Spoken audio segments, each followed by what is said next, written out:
بسم الله الرحمن الرحيم يكون من أصحاب السعير. Dalam surah Al-Fatir ayat yang ke-6 Allah mengatakan sesungguhnya wahai manusia, syaitan itu adalah musuh bagi kalian, maka jadikanlah syaitan itu sebagai musuh. Dan syaitan itu senantiasa bekerja kata Allah, mengajak pengikutnya, mengajak manusia untuk menjadi penghuni neraka yang menyala-nyala.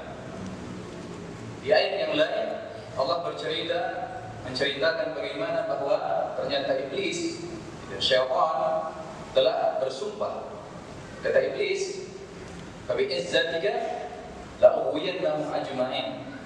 Dengan keagunganmu ya Allah, kata iblis, kata syaitan, maka aku akan menyesatkan seluruh manusia.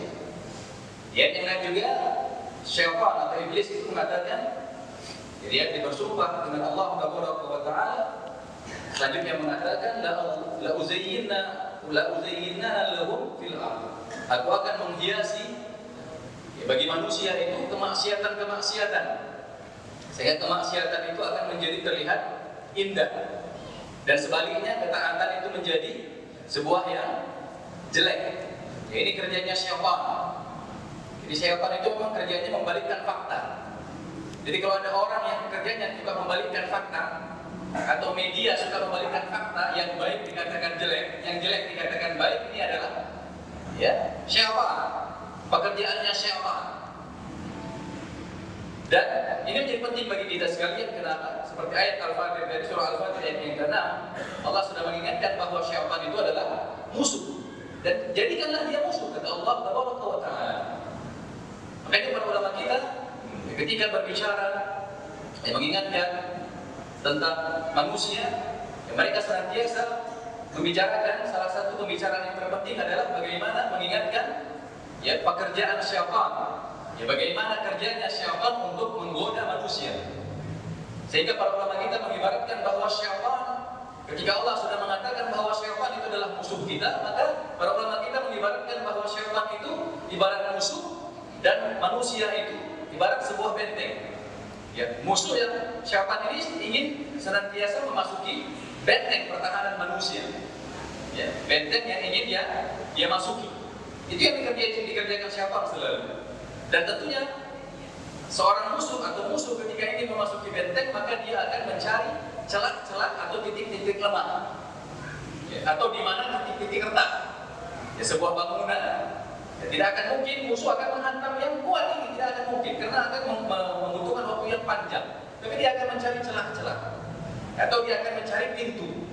Makanya pencuri biasanya masuk dari pintu, ya, karena memang pencuri kerjasama sama syaitan, cari titik lemah. Ya, maka para ulama kita mengingatkan bahwa ternyata pintu-pintu masuknya syaitan itu ke dalam diri manusia cukup banyak.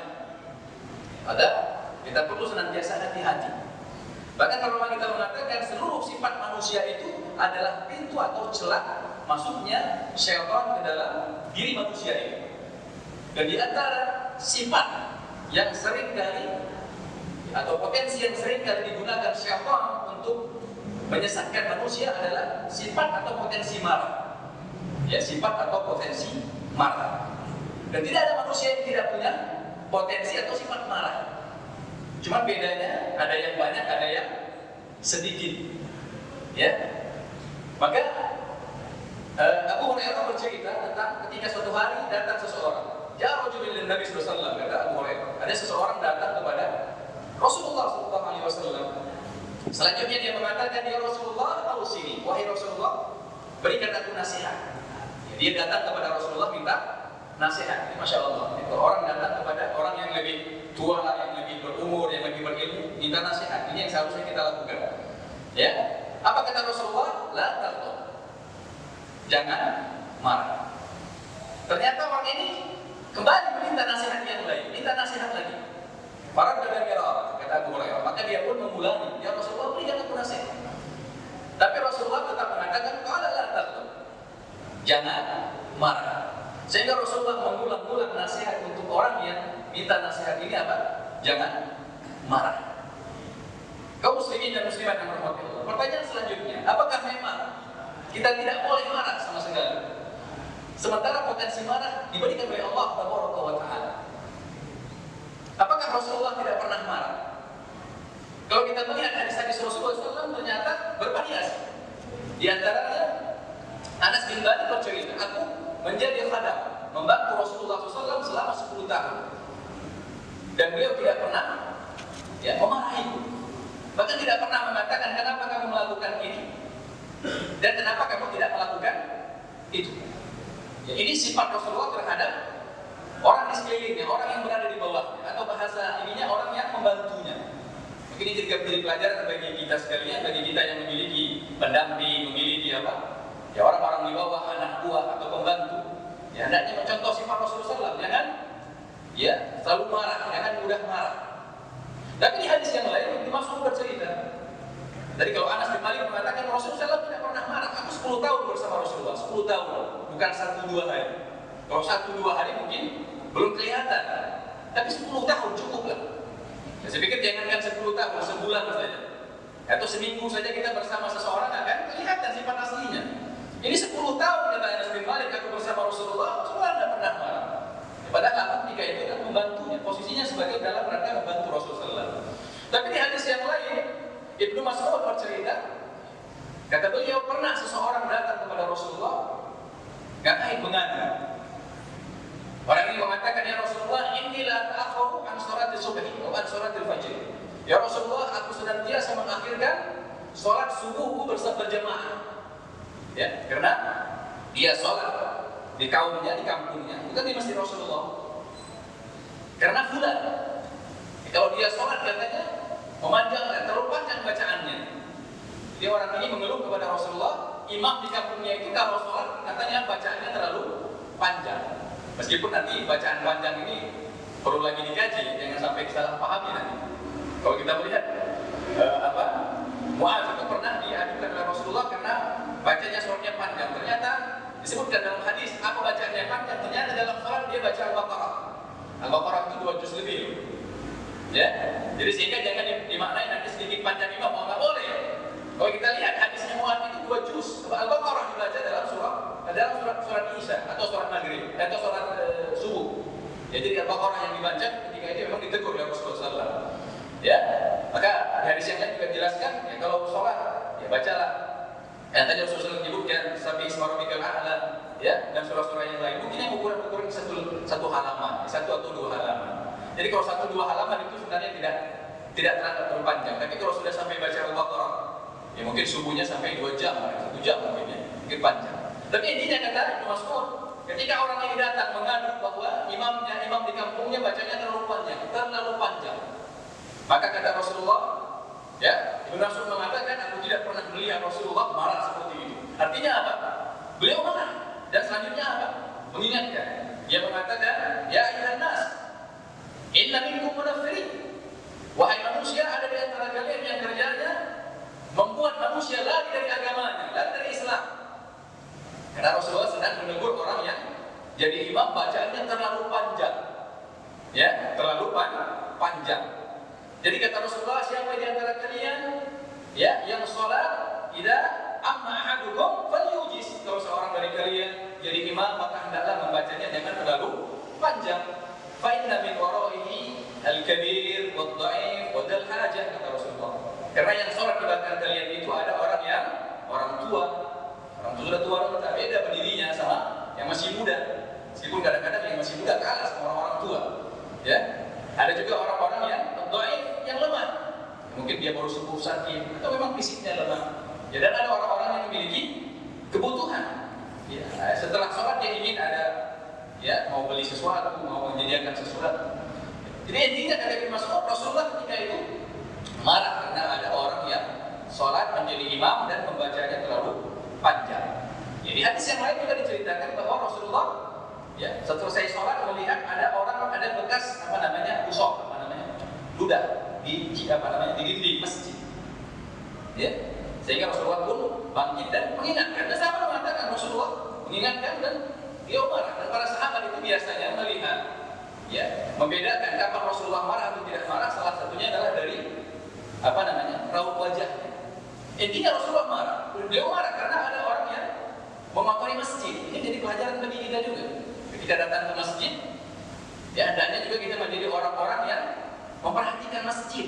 Ya, kalau kita tidak bisa ikut membersihkan, minimal jangan ikut memotori. Ini fasilitas umum, sama-sama kita jaga. Ya, termasuk ini kalau saya sarankan adalah tidak merokok di masjid. Ya, tidak merokok di masjid.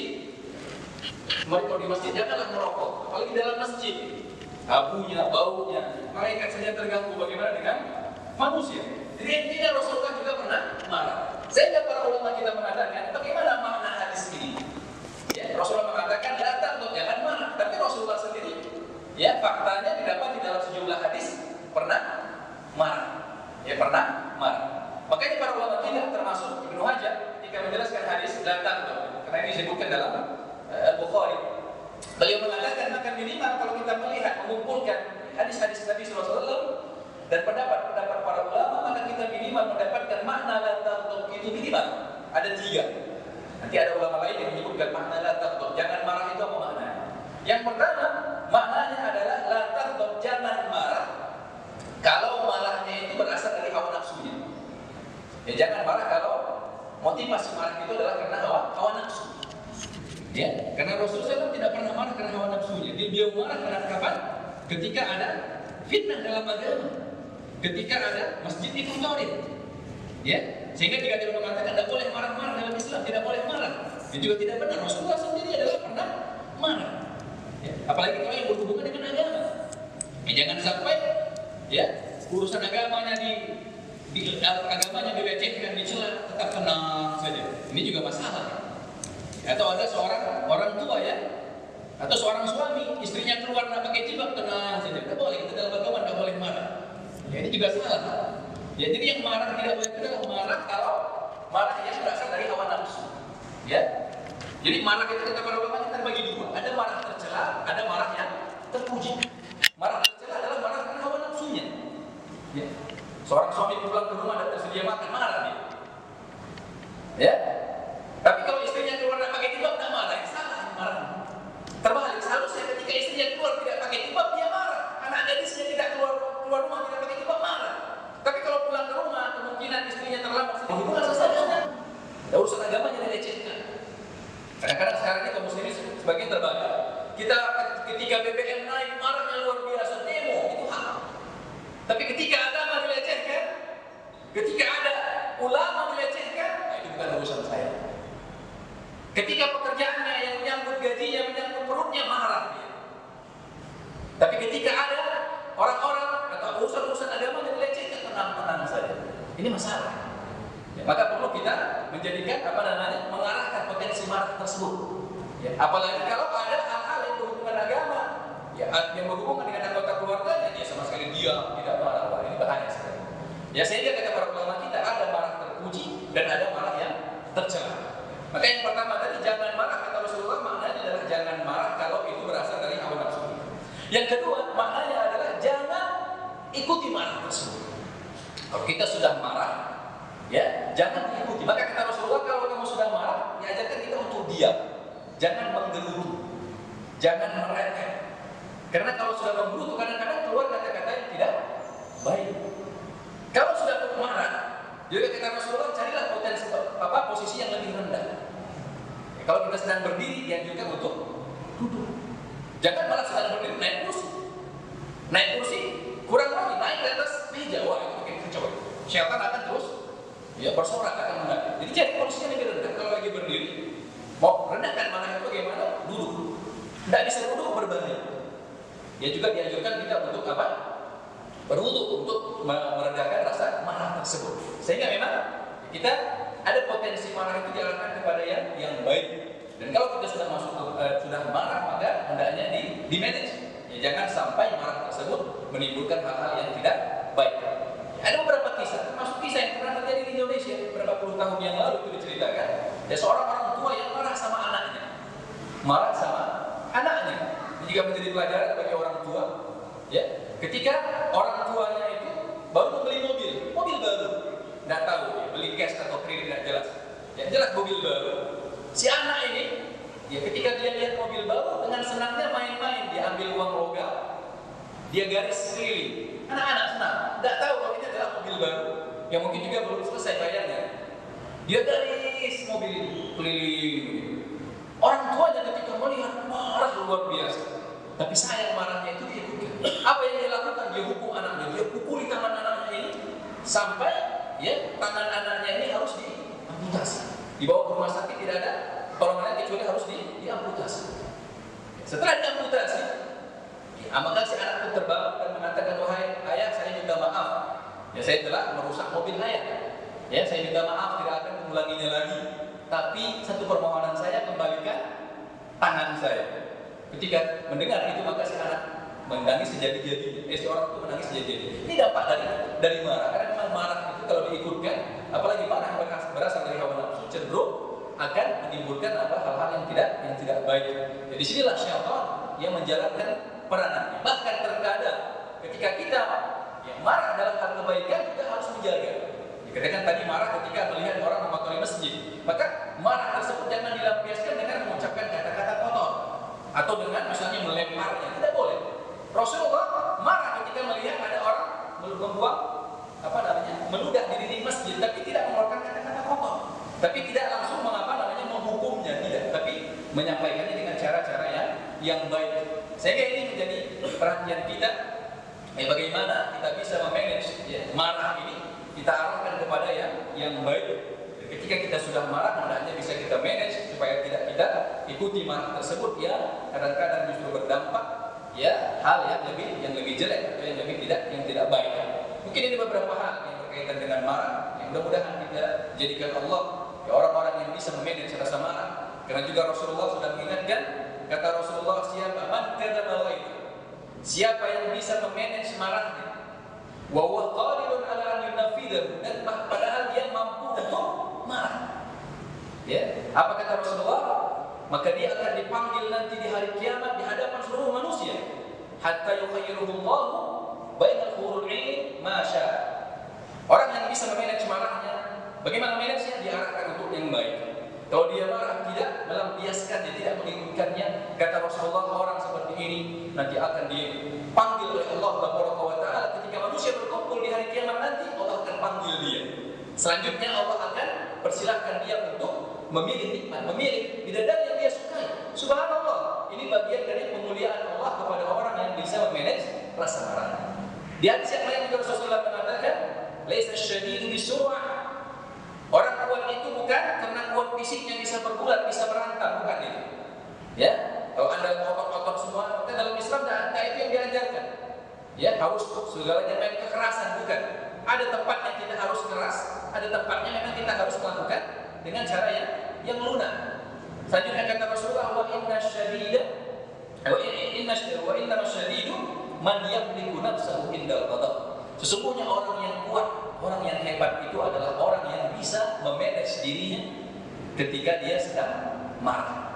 Jadi sehingga kata Rasulullah, orang yang bisa memanage marahnya minimal dia akan mendapatkan dua keuntungan. Yang pertama, Allah akan berikan dia akan diperintahkan untuk memilih nikmat yang dia sukai nanti di hari kiamat.